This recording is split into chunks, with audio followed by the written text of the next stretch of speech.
Bueno, pues ahora vamos a ver qué es la ley de Ohm para todos aquellos que están aprendiendo electricidad.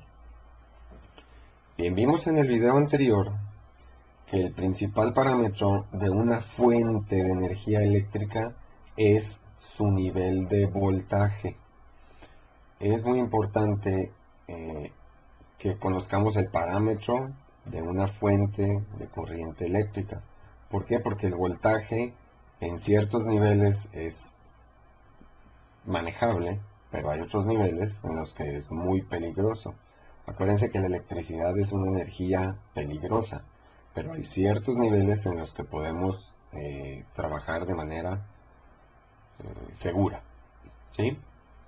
Bien, entonces las fuentes de voltaje directo siempre deberán indicar la polaridad, es decir, tener bien identificado cuál es el polo positivo y cuál es el polo negativo. ¿Sí? Vimos en el video anterior cómo se genera el voltaje, ¿sí? Bien, aquí en este símbolo de la izquierda estamos viendo cómo se simboliza eléctricamente una fuente de voltaje directo, ¿sí? Tenemos identificado cuál es el positivo o la barra más larga del símbolo y el negativo, que es la barra más corta del símbolo. Y una fuente siempre debe de incluir su nivel de voltaje. A veces vemos VCD, que es voltaje de corriente directa, o a veces nada más vemos la pura V. Y con este símbolo ya sabemos que es una fuente de corriente directa, ¿sí?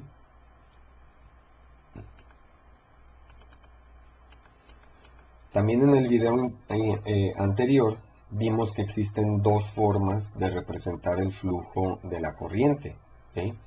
Tenemos el flujo real, que es el flujo real de los electrones, y estos van de negativo a positivo, ¿sí? Los electrones salen por la terminal negativa de la fuente y regresan al circuito, regresan a la fuente por la terminal positiva. Ese es el flujo real, ¿sí? Los electrones siempre fluyen de negativo a positivo. Y en el flujo convencional es el flujo que se utiliza para los análisis de circuitos y cálculos eléctricos. Este flujo convencional siempre va a ser de positivo a negativo. Este es el flujo que siempre vamos a utilizar todos los electricistas, todos los electrónicos, todos los diseñadores del campo eléctrico y electrónico, siempre utilizan este flujo, el flujo convencional. Siempre, siempre, o sea, siempre se va a tratar.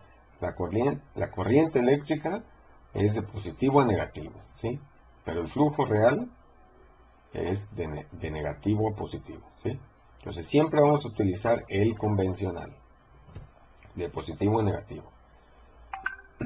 Esto se debe a que hace muchos años, cuando descubrieron la electricidad, pues se creía que era de positivo a negativo. Y sí, pues efectivamente cuando tú mides, pues no tienes modo de ver hacia dónde fluyen los electrones. Hasta muchos años después que se inventaron las herramientas y cuestiones más avanzadas, se dieron cuenta que era el flujo real al revés, ¿sí? Bien, entonces, la corriente eléctrica, una cosa es el voltaje. El voltaje siempre está presente en una fuente, ¿sí? Pero la corriente no. La corriente eléctrica se genera cuando se cierra un circuito eléctrico en una fuente de voltaje. Miren, vamos a ver la anterior. Aquí hay corriente, ¿sí? En esta otra ilustración no hay corriente, ¿sí? Una fuente de voltaje que no tiene un circuito conectado no genera corriente eléctrica, ¿sí? Por ejemplo, una batería de auto a la que no se le conecta nada, pues no gasta su energía. Y esto es lógico, ¿verdad? Están los bornes abiertos, no hay flujo de energía. Aquí vemos esta flecha, que no es una flecha, pues es un bloqueo, ¿sí? No hay corriente. Este es otro ejemplo de una batería de carro, ¿no? Tenemos 12 voltios de corriente directa, su polo positivo, su polo negativo, y no hay flujo de corriente. Nosotros al conectar un circuito eléctrico en las terminales de una fuente de voltaje, se genera la corriente eléctrica, ¿sí? Por ejemplo, aquí tocamos con un cable el borne positivo y el borne negativo, pues es un cortocircuito, pues sí, es un cortocircuito, y eso va a generar una corriente violenta, una corriente alta de flujo eléctrico de la terminal positiva a la terminal negativa, ¿sí? Esta corriente, la corriente que se genera, porque ya sabemos el parámetro de la fuente siempre va a ser su voltaje, ¿sí? Ahora, la corriente, ¿cuál va a ser la corriente? Necesitamos saber cuánta corriente fluye por un circuito, ¿sí? Entonces, la corriente generada será la que dicte la ley de Ohm. ¿Cómo es esto? Pues nosotros a veces decimos, hubo un cortocircuito, hubo una alta de voltaje, una baja de voltaje, un pico de corriente. Bueno, sí, una cosa es hablar del concepto y otra cosa es hablar de las cantidades, ¿sí? Entonces, es muy importante conocer la ley de Ohm para saber los niveles de estos parámetros eléctricos. Bien, pues antes de ver a detalle cuál es el proceso de la generación de la corriente eléctrica, necesitamos saber qué son los conductores, los aislantes, los resistores o también llamados resistencias, ¿sí? Bien, los conductores eléctricos son aquellos que conducen la corriente eléctrica. Tienen la propiedad de que los electrones se mueven libremente a través de ellos. Y un conductor conduce la corriente eléctrica muy fácil. Un ejemplo de buenos conductores son los metales. Por ejemplo, el cobre, la plata, el oro, zinc, fierro, acero, aluminio, ¿sí? Los aislantes. Los materiales aislantes son aquellos que no conducen la corriente eléctrica o no permiten el flujo de electrones a través de ellos, ¿sí? Ejemplo de buenos ejemplo de buenos aislantes son el plástico, hule, vidrio, cerámica, madera seca, etcétera, ¿sí? Todos estos materiales son buenos aislantes eléctricos, ¿sí? Bien, ahora vamos a ver qué es un resistor o también llamados resistencias. Los resistores o resistencias son aquellos materiales que se oponen al flujo de la corriente eléctrica en cierto grado, pero no bloquean el flujo de electrones del todo, ¿sí? Ejemplo de resistores son algunos óxidos metálicos, aleaciones, materiales cerámicos especiales, etcétera, ¿sí? Por ejemplo, vamos a hacer una analogía para efectos prácticos. Los conductores tienen un nivel de resistencia de 0, es decir, no se resisten al flujo de la corriente eléctrica. Los aislantes tienen un nivel de resistencia infinito, es decir, se oponen totalmente al flujo de la corriente eléctrica. Los resistores son componentes eléctricos que tienen un valor determinado de resistencia eléctrica, que se mide en ohms y se representan con la letra griega omega, que es el símbolo omega que estamos observando aquí. Y también se puede representar con la letra R de resistencia. Y el símbolo eléctrico es este dibujito, es una línea con un zigzag y otra línea, donde estas dos líneas son las terminales eléctricas y la R indica que es una resistencia, o también puede decir su valor, por ejemplo 10 ohms o 100 ohms o 30 ohms, ¿sí? Bueno, vamos a ver aquí unos ejemplos de resistencias. Las resistencias son unos dispositivos electrónicos que dependen de su potencia de disipación. ¿Por qué?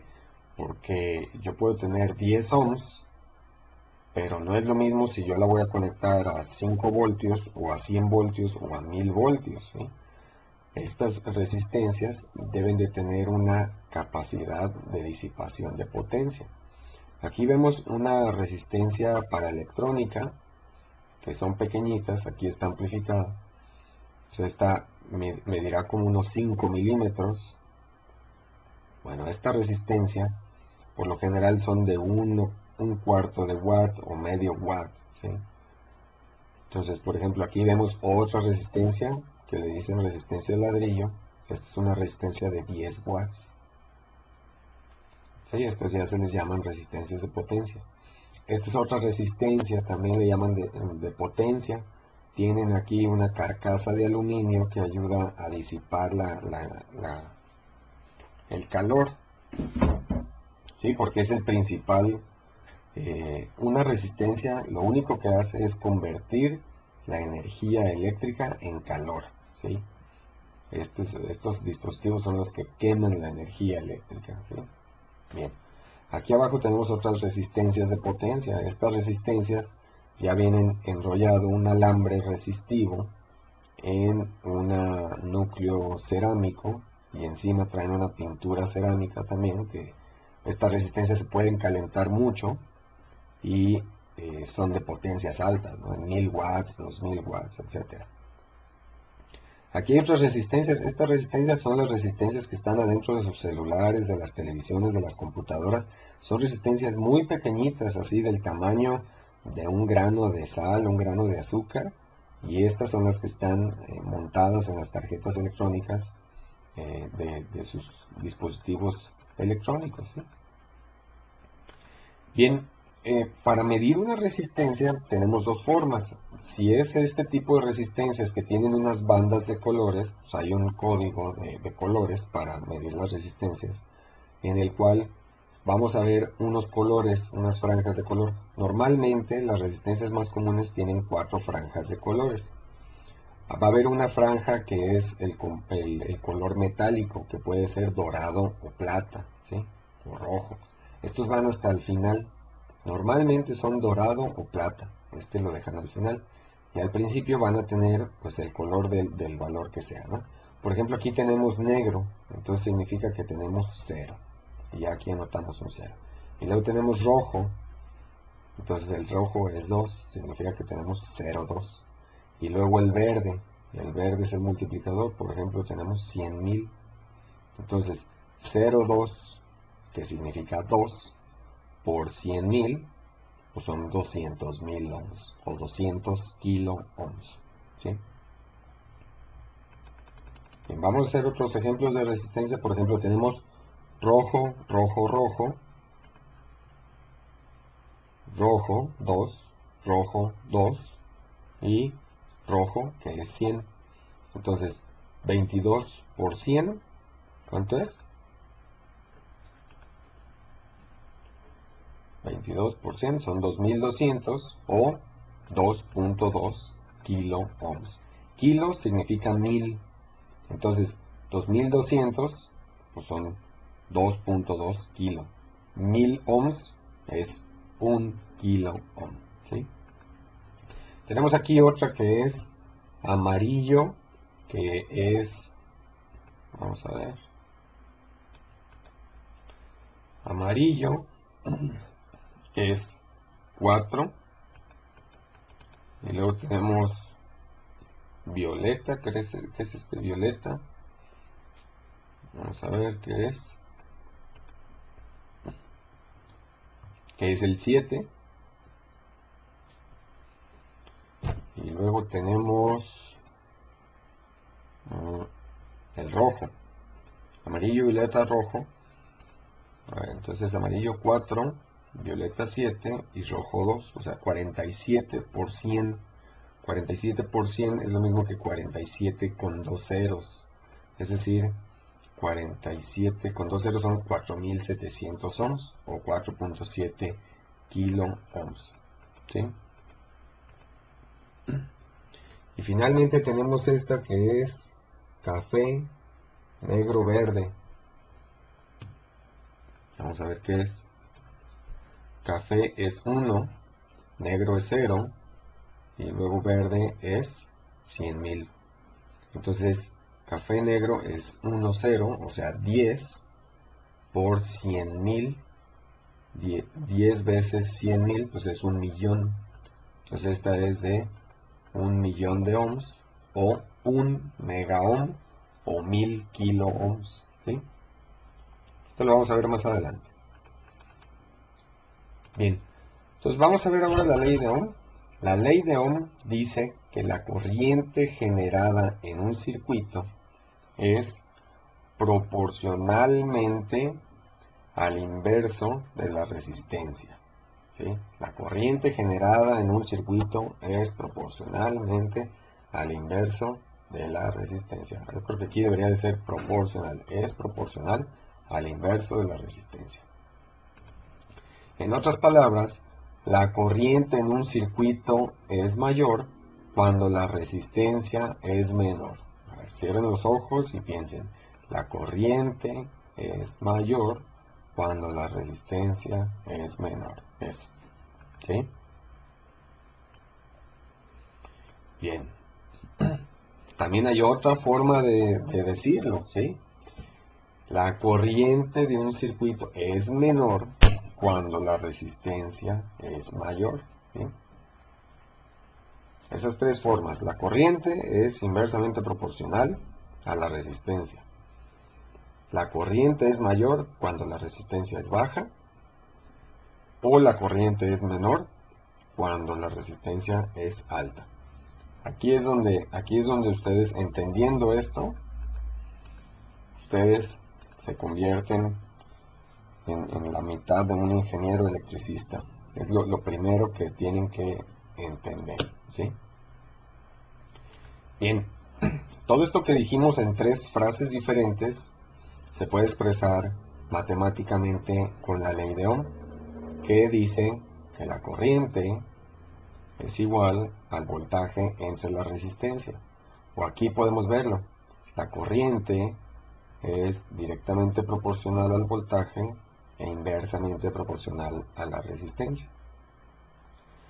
O, por ejemplo, la corriente, mientras menor es la resistencia, la corriente es mayor mientras la resistencia es menor, ¿sí? La corriente es mayor si el voltaje es mayor, ¿sí? O sea, si sube el voltaje, sube la corriente. Pero si sube la resistencia, baja la corriente, ¿sí? Bueno, la corriente se representa con la I de corriente, perdón, con la I y la A. Significa los amperes. La corriente se mide en amperes, ¿sí? El voltaje se representa con la letra V y se mide en voltios, ¿sí? Con la letra V. Y la resistencia se representa con la letra R y se mide en ohms, con la letra omega, ¿sí? Bien, vamos a hacer aquí unos ejercicios. Tenemos una fuente de 12 voltios de corriente directa. Por el símbolo estamos viendo que es de corriente directa, aunque aquí no lo diga. Viene una corriente aquí con una resistencia, ¿sí? O sea, aquí si hay un circuito, hay un flujo de corriente eléctrica, se genera la corriente porque ya los electrones de aquí se están yendo para acá, ¿sí? Entonces la corriente, no sabemos cuál es la corriente, pero sí sabemos la resistencia. Entonces si tenemos una resistencia de 6 ohms conectada a una fuente de 12 voltios, normalmente un problema va a venir así. Calcule la corriente I del circuito dado, ¿sí? Entonces tenemos que la ley de Ohm dice que la corriente es igual al voltaje entre la resistencia, ¿sí? Entonces, por lo tanto, tenemos que corriente es igual a 12 voltios entre 6 ohms. Es voltaje y es R. Es igual a 2 amperes. La respuesta es 2 amperes, ¿sí? Bien, tenemos otro ejercicio. Ahora tenemos el voltaje y tenemos la corriente. Ahora la resistencia, ¿cuál va a hacerse? Calcule la resistencia R del circuito dado. Tenemos que la ley de Ohm dice que corriente es igual a voltaje entre resistencia. Entonces hay que despejar. Esto ya es álgebra, ¿verdad? Despejamos la resistencia, es igual al voltaje entre la corriente, ¿sí? Y aquí, por lo tanto, tenemos que la resistencia es igual a 10 voltios entre 5 amperes, es igual a 2 ohms. Perdón. ¿Sí? 2 ohms. Ahí estamos viendo. Muy importante que si usted está aprendiendo, es la primera vez que ve esto, apunte estos ejercicios en un cuaderno y aunque ya se los haya dicho, vuélvalos a hacer usted. Póngase así este ejercicio. A ver, ahora vamos a calcular el voltaje B del circuito dado. ¿Sí? Tenemos que la ley de Ohm dice que la corriente es igual al voltaje entre la resistencia. Bien, entonces despejamos la V, que es corriente entre resistencia, ¿sí? Perdón, corriente por resistencia. Por lo tanto, tenemos que el voltaje es igual a 1 ampere por 100 ohms. Esto es igual a 100 voltios, ¿sí? Las respuestas son 100 voltios. ¿Sale? Bueno, ¿para qué sirve la ley de Ohm? La ley de Ohm sirve para calcular todos los circuitos eléctricos, todo lo básico de la electricidad, todo lo básico de la electrónica, y el entendimiento de esta ley le permitirá entender muchos conceptos aparentemente complejos, como la impedancia y la calidad de energía. ¿Sí? Bien, estudie mucho lo visto en esta lección, porque el dominio de la ley de Ohm es lo que lo hará buen eléctrico o buen electrónico. ¿Sí? Bien, pues muchas gracias.